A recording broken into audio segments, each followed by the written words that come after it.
Kamusta po muli mga katambay? Nagbabalik pong muli ang inyong katambay, si Katambay Manong po, para po magkomento po sa inyo dito po sa Tambayang Makabayan, komento po na inyong lingkod.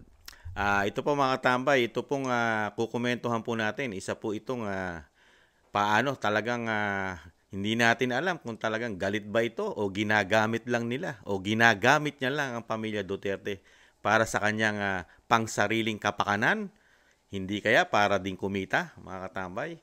At ngayon po, talagang kahit po bantad na natin ang taong ito, lalo sa pamilya Duterte, napakatindi po. Talagang hanggang ngayon, nag-file na po ito.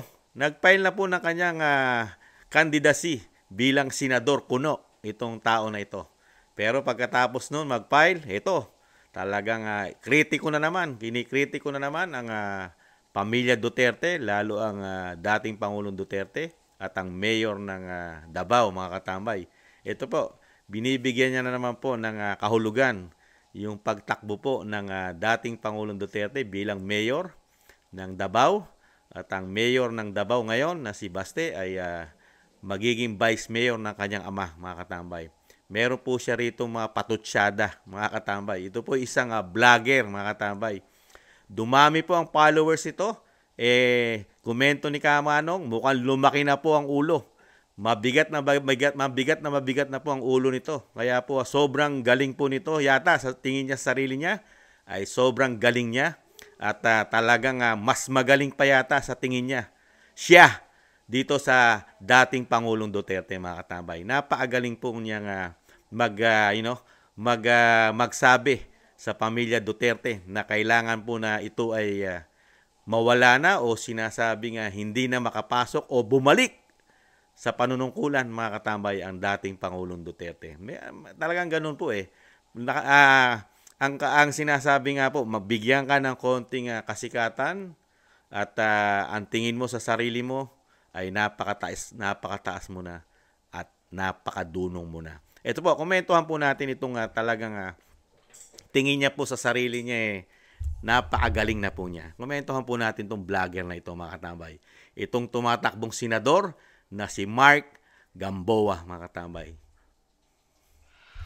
So ito, pagkatapos po ng maraming spekulasyon kung sino ba sa mga Duterte ang tatakbo sa Davao at kung sino ba ang tatakbong senador, ay nireport na po a few hours ago na si dating Pangulong Rodrigo Duterte mismo ang tatakbo bilang mayor ng Davao.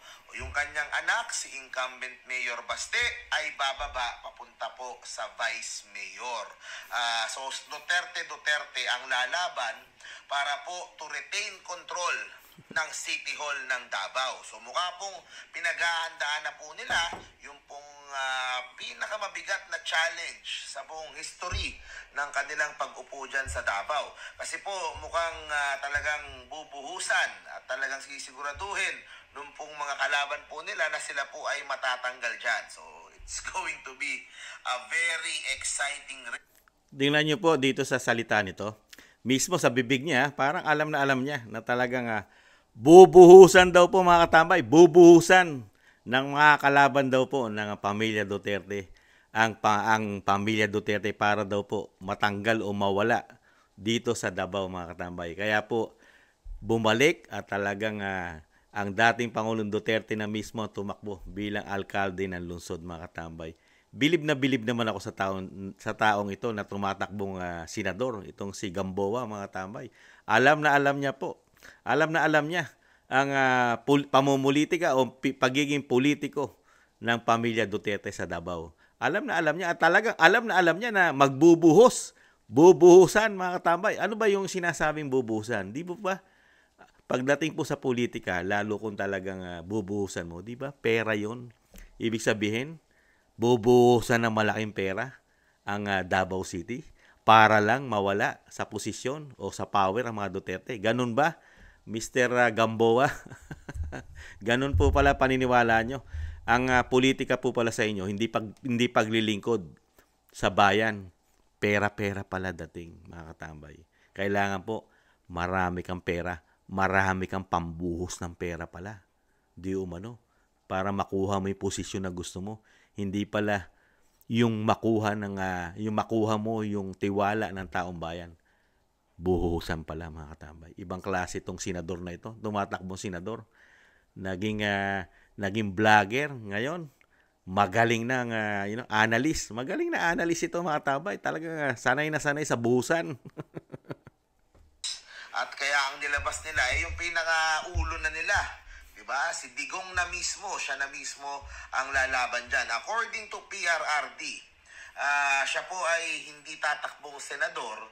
Sabi niya, masyado na po siyang matanda para po dyan. Hindi na kaya ng kanyang katawan. O sabi niya, baka mag-collapse lang ako. So yun yung sinabi ni... Tama po yun, mga katambay. Tama po. Sa edad ba naman ang ating Pangulo? Patakbuhin mo pa na senador yan. Di po ba? 80 na mahigit yan o 80 anyos at may mga karamdaman yan. Bagay lang sa kanya maging mayor dahil isang syudad lang ang kanyang patatakbuhin at kabisado niya ng patakbuhin ng Davao City. Dahil mula pa nang ito'y maupo, I think mga 1980s ito na panunungkulan po ng dating Presidente Duterte dito po sa Davao. At dito po sa isang tumatakbong senador na si Gamboa, wala ka pang napapatunayan, Totoy. Para kutsain mo at bigyan mo ng mga maling paniniwala mo ang pamilya Duterte. Yung sayo, ano lang yan para sumikat ka dahil may mga followers ka, ginagamit mo para saan ba yan? Sa political ambition mo? Malabo yan, bata. Isip-isip din. Huwag mo masyadong iangat ang sarili mo, lalo sa pamilya Duterte. Wala ka pang napapatunayan sa pamilya Duterte. Di po ba mga katambay? At yung desisyon ng pamilya Duterte na tumakbo bilang mayor at maging vice mayor, ang Mayor Baste, desisyon po ng pamilya Duterte yon. Ayaw nila na mapasukan po ng masamang elemento at masamang politiko at magamit po ang pera ng bayan. Ayaw na ayaw po ng pamilya Duterte yan at ayaw na ayaw ni dating Pangulong Duterte na mababoy ang sinimulan nilang pagbabago at yung tinatawag na yung naiangat na nila ang syudad ng Davao, napaganda lalo ang ekonomiya, ang seguridad ng mga taga Davao. Di po ba? At ito ay halos nabibilang na sa pinakamayaman at pinakamagandang syudad sa ating bansa, mga katambay. Kaya pakinggan pa natin mga katambay. Hiyang-hiya naman tayo dito kay Gamboa. Digong tungkol doon sa pagtakbo bilang senador, hindi nakakayanin ng kanyang kalusugan. Pero what's interesting is yung pagtakbo ng Vice Mayor ni Baste. Yun ang medyo naiinteresado ako. Kasi pwede naman, Mayor si Duterte o tapos si Baste magsesenador. Kaya ang tanong, sino magsesenador? Si Pulong na ba? Si Pulong na ba yung magsesenador dito sa mga Duterte? Kasi parang hindi ko ma-imagine na walang Duterteng tatakbo para sa pagka-senador. Diba? Kasi syempre ang... Hindi raw niya ma-imagine mga tambay ni Gamboa na wala raw tatakbo senador sa mga Duterte. Ano ibig sabihin? Isa ba itong kahinaan ng mga Duterte? At sila ang pagiging senador po ba ito po ba isang karangalan bilang politiko na ikaw yung maging senador ng bansa, mga tambay? Ano ang makukuha mong dignidad sa pagiging senador kung hindi ka naman naglilingkod sa bayan at ang pinaglilingkuran mo ay sarili mo lang at ang mga oligarko sa ating bansa? At sinasabi po ni Kamanong at Mr. Gamboa, tumatakbo kang senador, wala kang political diskarte, wala kang diskarte sa pamumulitika. At yung iyong kaalaman sa politika, hanggang vlog na lang po, Mr. Gamboa. At hindi mo inaalam ang diskarte at ang style ng mga Duterte at kung paano sila maglingkod at mahalin ang taong bayan. Di po ba mga katambay, mga kababayan ko?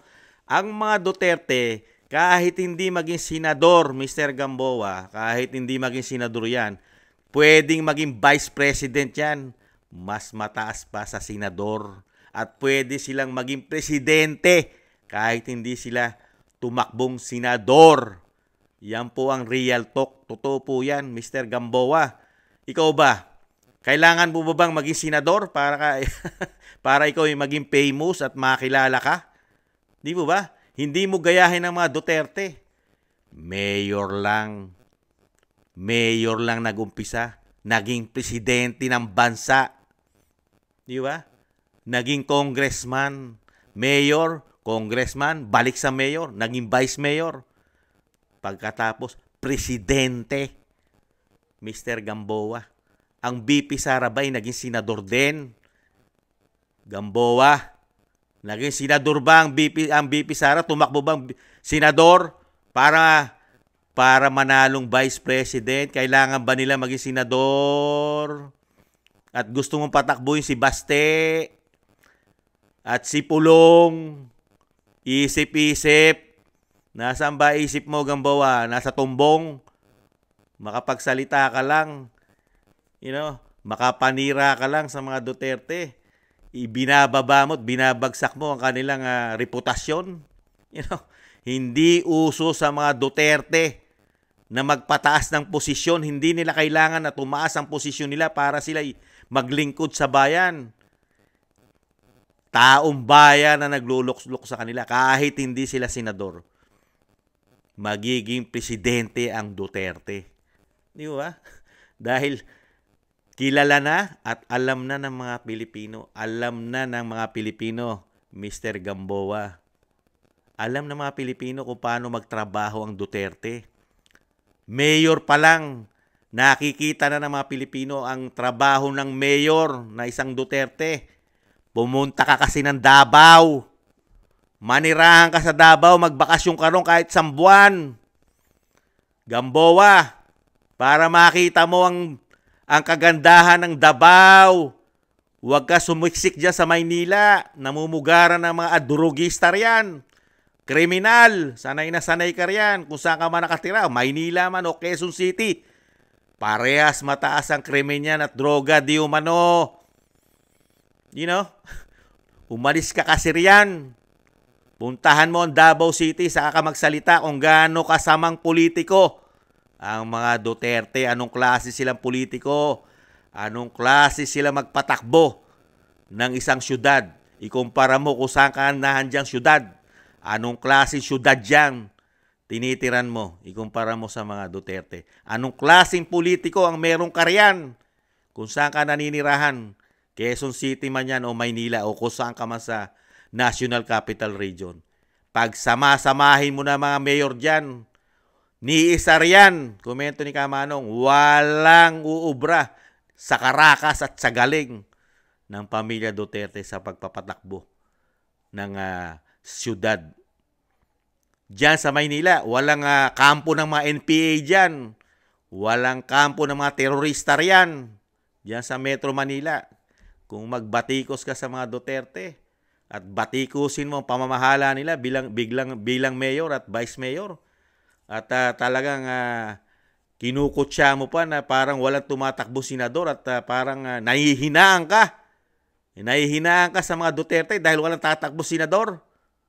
Kahit walang senador at hindi maging senador ang Duterte, magiging presidente ng bansa yan. Napatunayan na natin yan sa dating Pangulong Duterte. Walang history na naging senador yan. Di ba? Iyang hiya naman tayo rito sa tumatakbong senador na ito, si Gamboa, na isang vlogger. Marami pong vlogger na tumatakbo, mga tambay. Meron pa nga isang, parang yung isa yata, parang nasa bundok yung isa, parang yung diwata yata sa bundok. Tumatakbo rin yata. I think sa party list. Tapos meron pa isang vlogger na mayaman na yata, babae. Tumatakbo na rin po. I think, matindi po mga tambay. Yung makakuha ka lang ng kasikatan at naging popular ka sa social media, ang tingin mo sa sarili mo, sobrang galing mo na. Sobrang dunong mo na. Lalo sa politika, mga tambay. Pambihira. Unbelievable. Pakinggan pa po natin itong tao na ito.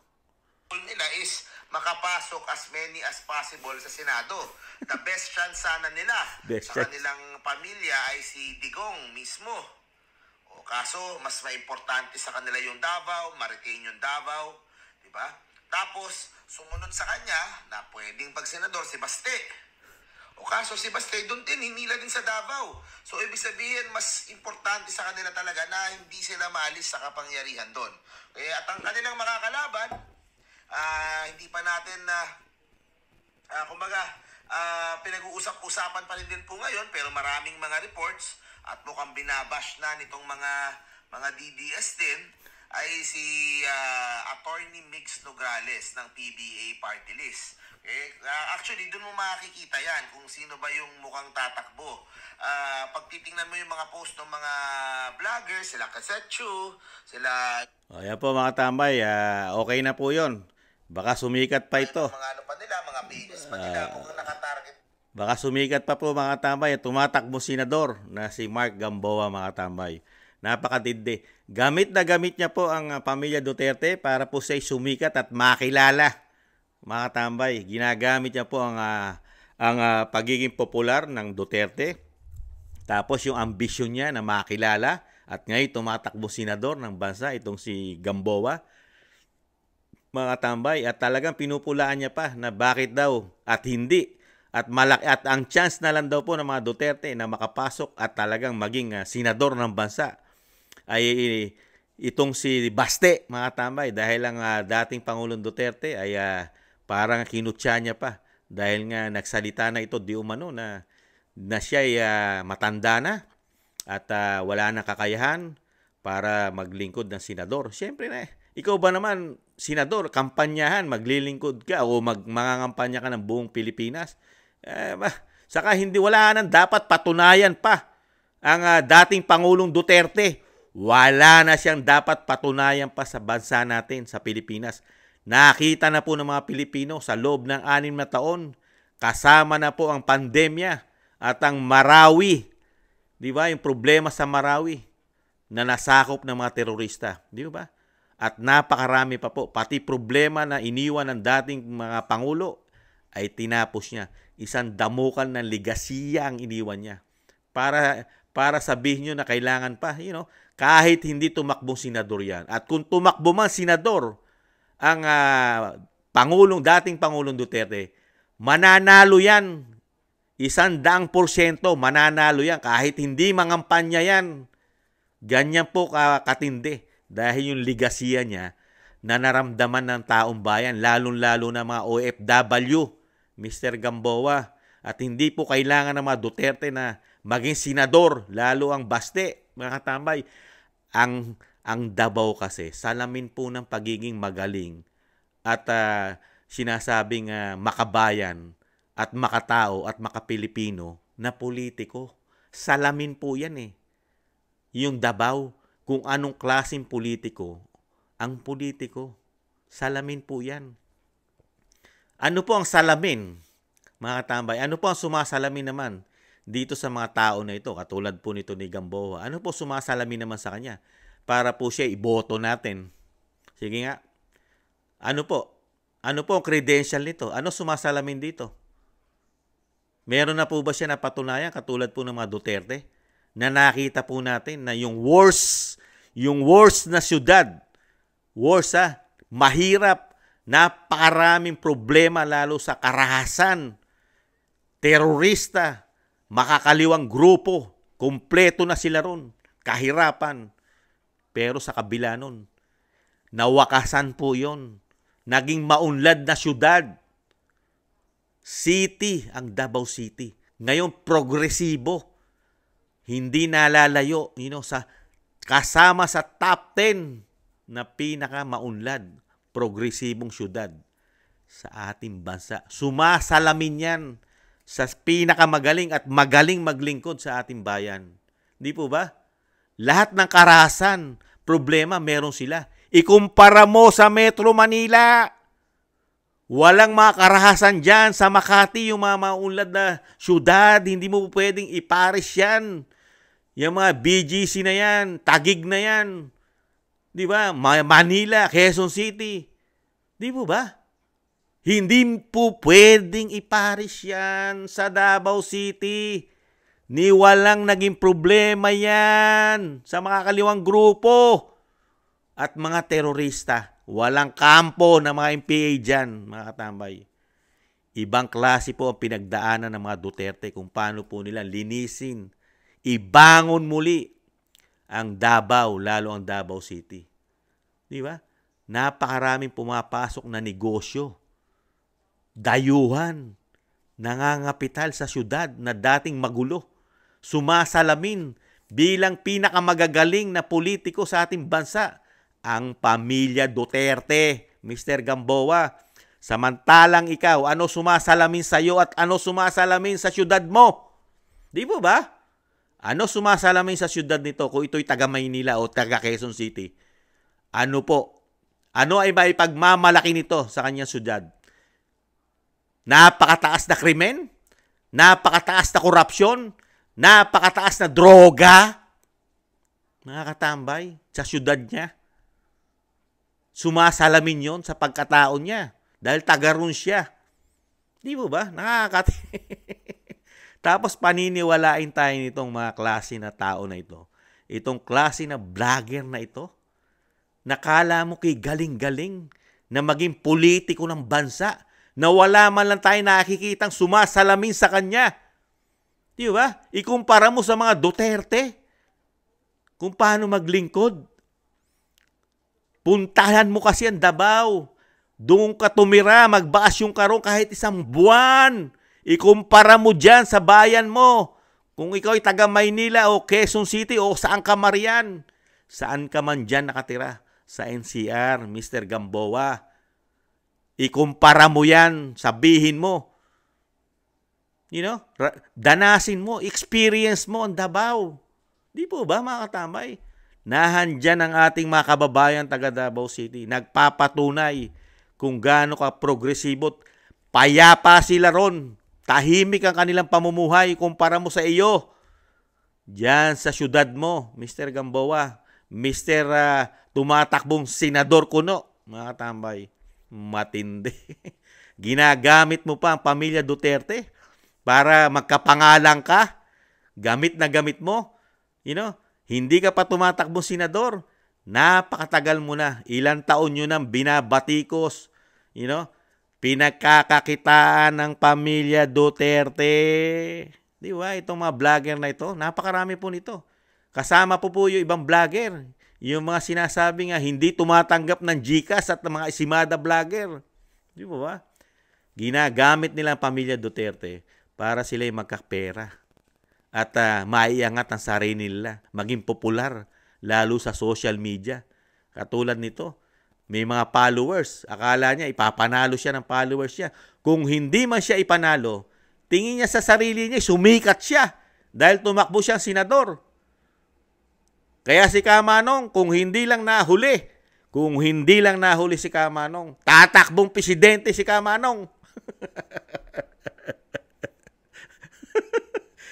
Para din sumikat katulad nitong napakagaling sa tingin niya sarili niya.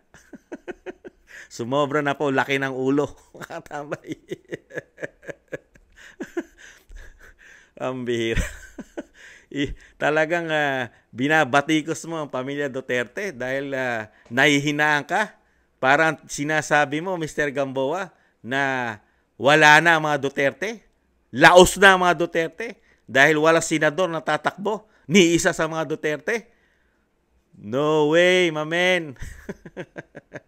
Tingnan mo ang history ng mga Duterte, Mr. Gamboa.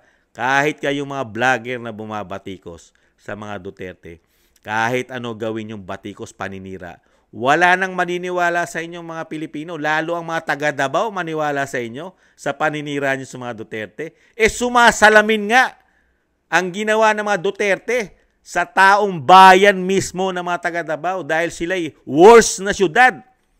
Napakahirap nung panahon na magulo sa kanila. Napakaraming krimen. Di ba?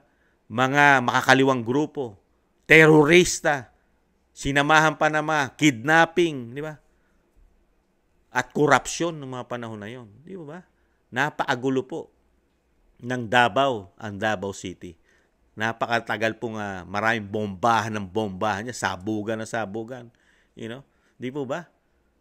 Kaya itong si Gamboa, pagka niluluko lang nito mga followers ito, mga tambay, yung mga followers itong tao na ito, naluluko niya lang, kaya-kaya niyang bilugi ng ulo niya dahil sa tingin niya, sarili niya, napakagaling niyang tao, mga katambay. Napakagaling niya.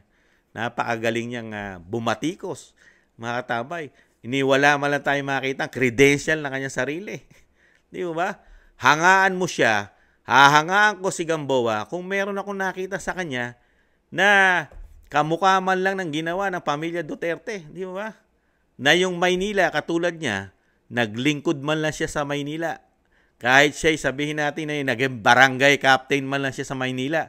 At yung isang barangay doon, nawala ng droga. Dahil ikaw ay kapitan, nalinis mo ron na talagang zero droga ang iyong barangay. Di ba? At walang mga mandurukot doon. Mandurugas. Walang mga kriminal doon. Baka hangaan ka pa ni Kamanong. Hahanga pa ako sa'yo, Mr. Gamboa. Pero wala Magaling ka lang sa vlog. Magaling lang ang bibig mo. Ang tingin mo sa sarili mo, kay galing-galing mo dahil nakaharap ka. Nakaharap ka sa social media. Niyayabangan mo mga Pilipino na ikaw napakagaling mo. Napakagaling mo magkomento. You know, napakagaling mo mag-advise. Mapakagaling mong tao para batikusin ang mga Duterte. Hiyang-hiya naman kami sa iyo. Di po ba? Kaya, mga kababayan ko, tingnan din natin, di ba lagi ko po sinasabi, ang politika sa atin, pag-aralan natin kung ano man nagawa nila. Tingnan natin yung mga syudad nila. Di ba? Para makita natin kung anong klase silang mga politiko. Kahit po ang mga congressman, mga party list. Di ba? Tingnan po natin kung ano pong klase meron sila sa lugar nila. Itong mga senador na ito, anong klase po ba meron sila sa mga lugar nila, sa mga probinsya nila? Ano po ang nagawa nila sa syudad nila, sa probinsya nila? Di ba? Ikumpara mo sa credential ng mga Duterte. Nakikita po ng mga Pilipino kung anong ginawa nila sa syudad nila. Progresibo. Di ba? Asensado ang ekonomiya. Ang mga tao ron masaya. Walang masyadong krimen. Di ba? Walang masyadong mga adik, mga drug lord. Napuprotektahan po ang mga taong bayan at ang mga kabataan. Hindi nakukuha, hindi naaagaw ng mga MPA. Lalo yung mga eskwelahan nila ron. Payapa ang mga magulang. Di ba? Sumasalamin po sa pagiging politiko kung gaano kakagaling. Dapat ganyan po ang kunin natin. Ganyan po ang hanapin natin politiko. Di po ba? Hindi po katulad nito na isang vlogger na tumatakbong senador na wala man lang ipagmamalaki sa atin ito. Maliban lang po doon sa kakapiraso niya kukote na iniyayabang sa atin na gagawin niya kuno kung siya mananalo. Di po ba? Ni wala ka malang nahawakan kahit isang barangay na napaganda mo yung isang barangay man lang. Di po ba? Yeah. Tapos tatakbo ang senador. Mga katambay, ang galing mo. Di ba? Tapos pupulaan mo si Baste, si Pulong, si dating Pangulong Duterte. Samantalang napakarami nilang napatunayan sa kanilang syudad. Tapos ikaw na wala kang napapatunayan, tumatakbo kang senador sa amin. Hiyang-hiya naman kami sa pagmumukha mo, Mr. Gamboa. Di po ba? Dito pa sa mga vlogger, napakarami pa pong vlogger, mga tambay, na tumatakbo. Kaya lang, hindi naman mananalo itong mga ito. Kaya lang, ginagamit po nila para sila maging popular. Makilala sa social media, mga katambay. Magamit nila, maloko nila, ma-brainwash nila ang taong bayan. Bine-brainwash nila ang taong bayan. Pinasasama nila, lalo ang pamilya Duterte. You know?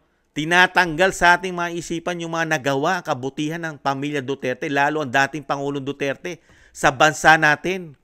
Yung mga legasiya, yung kabutihang ginawa sa loob ng 6 na taon, tinatanggal nito mga vlogger na ito. Di po ba? Kaya, hindi po tayo papayag, mga katambay, mga kababayan ko. Hindi po tayo papayag sa mga ganitong, hindi natin palalagpasin itong mga klase ng mga vlogger na ito. na talagang kung maliitin nila, lalo ang dating Pangulong Duterte, minamaliit nila. Samantalang wala pa silang napapatunayan. Di ba? Nakakalungkot lang po. Tapos tatakbo ka senador. Senador. Gamboa. Grabe, ano? Muli po, si Katambay Manong. Hiyang-hiya naman tayo dito kay Gamboa, mga katambay. Tumatakbong senador, yung pinakamagaling pang presidente sa ating kasaysayan, ang kanyang binabatikos at ginagamit dahil sa pangsariling interes, mga katambay. Muli po, si Katambay Manong, maraming salamat po sa nakaagusto po ng ating maliit na channel, Tambayang Makabayan. Komento po na inyong lingkod. At maraming salamat din po sa mga nagko-comment, syempre po, sa nagla-like, share, and subscribe. Maraming salamat po, mga katambay. Sa muli po, mga katambay, ingatan nawa tayong lahat. Paalam. Bye-bye.